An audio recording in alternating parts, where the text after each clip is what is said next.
ನೀವು ದೇಶದ ಯಾವ ಮೂಲೆ ಹೋದ್ರು ಸಹಿತ ಕನ್ನಡಿಗರು ನಿಮಗೆ ಸಿಕ್ಕೇ ಸಿಗ್ತಾರೆ. ಅದರಲ್ಲೂ ಸ್ಪೆಷಲಿ ಏನಂತ ದಕ್ಷಿಣ ಭಾರತದವರು, ಅದರಲ್ಲೂ ತಮಿಳುನಾಡು ಆಗಿರ್ಬೋದು, ಕರ್ನಾಟಕ ಆಗಿರ್ಬೋದು, ಅದ್ರ ಜೊತೆಗೆ ಕೇರಳ ಮತ್ತೆ ಆಂಧ್ರ ಪ್ರದೇಶ ಈ ಭಾಗದವರಿಗೆ ಕಾಶ್ಮೀರ ಅಂದ ತಕ್ಷಣ ಸ್ವರ್ಗ, ಆ ಸ್ವರ್ಗವನ್ನ ಕಣ್ತುಂಬಿಸಿಕೊಳ್ಳಬೇಕು ಅನ್ನುವಂತಹ ಕಾರಣಕ್ಕಾಗಿ ಬಹಳಷ್ಟು ಜನ ಬರ್ತಾರೆ.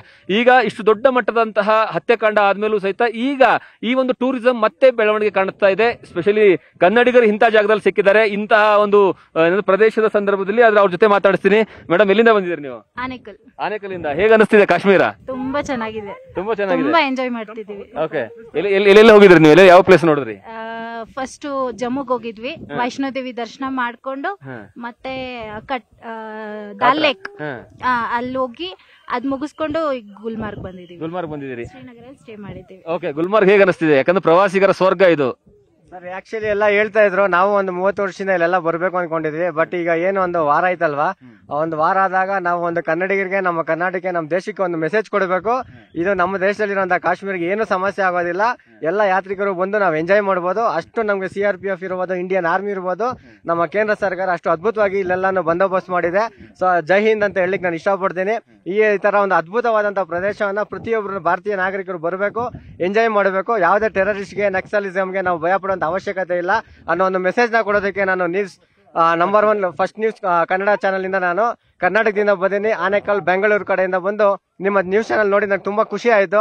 ನೀವು ಕೂಡ ನಿಮ್ಮ ಒಂದು ಪ್ರಾಣನ ಒತ್ತೆ ಇಟ್ಟು ಇಲ್ಲೆಲ್ಲ ಬಂದು ಈ ರೀತಿ ಒಂದು ನ್ಯೂಸ್ ಮಾಡ್ತಾ ಇರೋದು ತುಂಬಾ ಅದ್ಭುತ. ನಿಮ್ಗೆ ಮತ್ತೆ ನಿಮ್ಮ ಫ್ಯಾಮಿಲಿಗೆ ನಾನು ಹ್ಯಾಂಡ್ಸ್ ಆಫ್ ಹೇಳಲಿಕ್ಕೆ ಇಷ್ಟಪಡ್ತೀನಿ.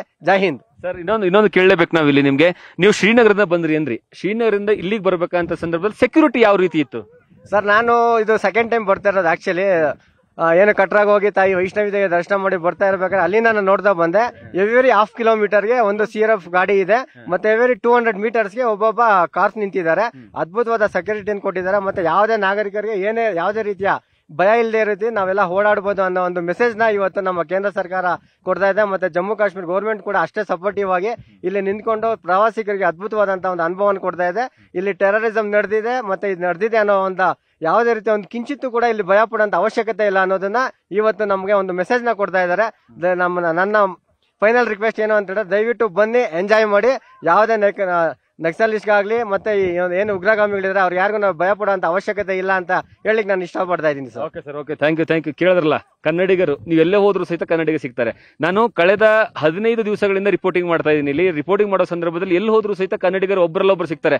ಒಂದು ಪ್ರವಾಸಿಗರ ರೂಪದಲ್ಲಿ ಬರ್ತಾರೆ, ಇಲ್ಲ ಅಂತಂದ್ರೆ ಇಲ್ಲಿ ಸೇನೆಯಲ್ಲಿ ಅತಿ ಹೆಚ್ಚು ಈ ಉಗ್ರರ ನಡುವೆ ನಡೆದಿರ್ತಕ್ಕಂತಹ ಗುಂಡಿನ ಚಕಮಕಿಯಲ್ಲಿ ಕಾರ್ಯಾಚರಣೆ ನಡೆಸಿರುವಂತದ್ದೇ ಸೇನೆ. ಆ ಸೇನೆಯಲ್ಲೂ ಸಹಿತ ಅಂದ್ರೆ ಕನ್ನಡಿಗರು ದೊಡ್ಡ ಪ್ರಮಾಣದಲ್ಲಿ. ಯಾಕಂದ್ರೆ ನಾನು ನಿನ್ನೆ ರಿಪೋರ್ಟಿಂಗ್ ಮಾಡ್ತಾ ಇದ್ನಲ್ಲ, ಆ ಟಾಲ್ ಅನ್ನುವಂತಹ ಪ್ರದೇಶದಲ್ಲಿ ಉಗ್ರರ ಜೊತೆ ನಿರಂತರವಂತಹ ದಾಳಿ ನಡೀತಾ ಇತ್ತಲ್ಲ, ಆ ಪ್ರದೇಶದಲ್ಲೂ ಸಹಿತ ಹಾವೇರಿಯ ಸೈನಿಕರು ಏನಂದ್ರೆ ಅಲ್ಲಿ ಆ ಆಪರೇಷನ್ ಅಲ್ಲಿ ಇದ್ರು. ಅದು ನಮ್ಮ ಕನ್ನಡಿಗರಿಗೆ ಮತ್ತು ಸ್ಪೆಷಲಿ ನಮಗೆ ಹೆಮ್ಮೆಯ ವಿಚಾರ. ಈ ಎಲ್ಲಾ ವರದಿಗಳನ್ನ ಗ್ರೌಂಡ್ ಜೀರೋ ಇಂದ ಕೊಡಬೇಕು ಅನ್ನುವಂತಹ ಕಾರಣಕ್ಕಾಗಿ ನಾವು ಇಂತಹ ಜಾಗಗಳಲ್ಲಿ ಬಂದು ಒಂದು ಯುದ್ಧದ ಕವರೇಜ್ ಅನ್ನ ಮಾಡಿದ್ವಿ, ಟೆರರಿಸ್ಟ್ ಗಳ ಆಪರೇಷನ್ ಹೇಗಿರುತ್ತೆ ಅಂತ ತೋರಿಸುವಂತಹ ಕೆಲಸವನ್ನ ಮಾಡಿದ್ವಿ. ಈಗ ಅಂತಿಮವಾಗಿ ಇಲ್ಲಿರುವಂತಹ ಪ್ರವಾಸಿ ತಾಣಗಳಲ್ಲಿರುವಂತಹ ಭದ್ರತೆ ಹೇಗಿದೆ ಅನ್ನುವಂತಹ ಮಾಹಿತಿಯನ್ನ ನಿಮ್ಮ ಮುಂದೆ ಇಡುವಂತಹ ಕಾರಣಕ್ಕಾಗಿ ನಾವು ಇಲ್ಲಿ ಬಂದಿದ್ದೀವಿ. ಮತ್ತೆ ಇಲ್ಲಿ ನೋಡಿ, ಅಲ್ಲೂ ಸಹಿತ ಅಂದ್ರೆ ಈಗ ಸೇನೆ ಒಂದೊಂದು ಹೆಜ್ಜೆಗೂ ಸಹಿತ ಈ ಒಂದು ಭದ್ರತೆಯನ್ನು ಕೊಡುವಂತಹ ಕೆಲಸವನ್ನ ಮಾಡ್ತಾ ಇದ್ದಾರೆ. ಮತ್ತೆ ಪ್ರತಿ ಹಂತದಲ್ಲೂ ಈ ರೀತಿಯಾದಂತಹ ವಾತಾವರಣ ಇಲ್ಲಿ ಕಾಣಸಿಗುತ್ತೆ. ಆದ್ರೆ ಮುಂಚಿತವಾಗಿ ಈ ರೀತಿಯಾದಂತಹ ಭದ್ರತೆ ಎಲ್ಲಾ ಹಂತದಲ್ಲೂ ಸಹಿತ ಇರಲಿಲ್ಲ. ಯಾಕಂದ್ರೆ ಇಲ್ಲಿ ಟೆರರಿಸಂ ಸ್ಪೆಷಲಿ ಪ್ರವಾಸಿಗರ ಮೇಲೆ ಕಾಶ್ಮೀರದಲ್ಲಿ ಅಟ್ಯಾಕ್ ಅನ್ನ ಮಾಡೋದಿಲ್ಲ ಅನ್ನುವಂತಹ ಲೆಕ್ಕಾಚಾರದಲ್ಲಿ ಇತ್ತು. ಇಷ್ಟು ವರ್ಷಗಳ ಕಾಲ ಆಗಿರಲಿಲ್ಲ.